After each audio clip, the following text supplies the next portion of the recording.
반갑습니다. 내 가족의 사건처럼 하나하나 최선을 다하는 법무법인 이현입니다. 누구나 법적 문제가 생기면 심적으로나 경제적으로 큰 부담을 갖게 됩니다. 혼자서 해결해 보려 하겠지만 만족스러운 결과를 이끌어내기가 쉽지 않죠. 여러분의 정신적인 고통, 금전적인 어려움을 이해하며 이현의 법률 상담 시스템을 통해 도움을 드리고 있습니다. 의뢰인의 문제는 하나의 사건이 아니라 한 사람의 삶이라는 마음으로 면밀하게 분석하여 해결의 실마리를 찾아드리겠습니다. 자, 그럼 오늘의 주제인 재혼 후 양육비에 대하여 함께 알아볼까요?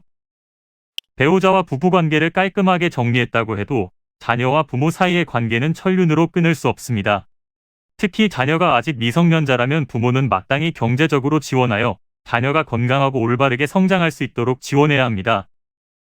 이혼하고 혼자 자녀를 양육하다가도 새로운 사람을 만날 수 있는데요. 이때 재혼했다는 소식을 들은 이전 배우자가 더 이상 양육비를 주지 않겠다고 하는 경우가 있습니다. 상대방이 새로운 사람과 결혼해도 이전처럼 양육비를 지급해야 하는지를 궁금해하시는데요. 결론부터 말씀드리면 계속 양육비를 지급하는 것이 맞습니다. 상대방이 재혼한다고 하더라도 아이의 직계 존속은 바뀌지 않기 때문입니다. 재혼했다는 이유로 필요한 비용을 지급하지 않는다면 양육비 소송을 통해 청구할 수 있는데요. 정당한 사유 없이 2회 이상 미지급을 하는 경우에는 직접 지급명령 제도를 신청할 수 있습니다.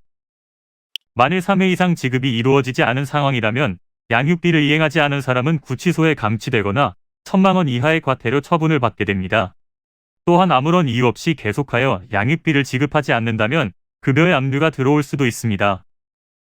이렇듯 상대방이 재혼한다고 하더라도 자녀의 양육에 대한 책임에서 벗어날 수 있는 것은 아닙니다.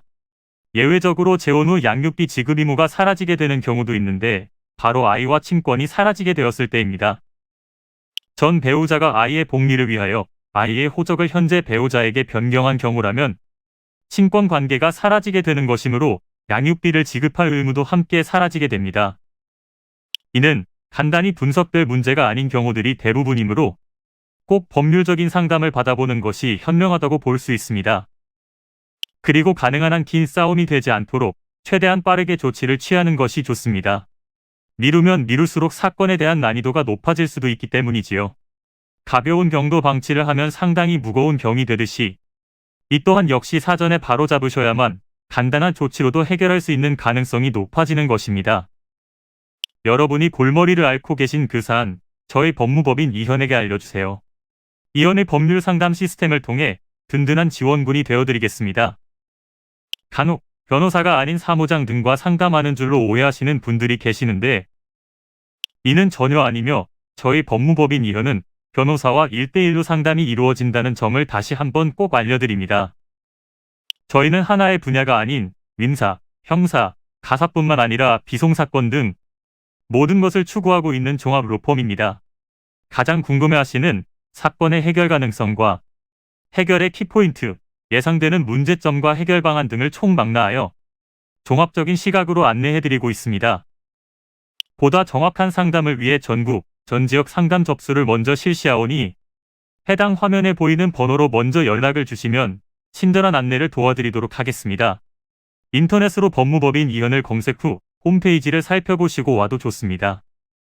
언제나 의뢰인이 처한 상황을 이해하며 그 입장에서 생각하겠습니다. 저희는 법무법인 이현이었습니다. 감사합니다.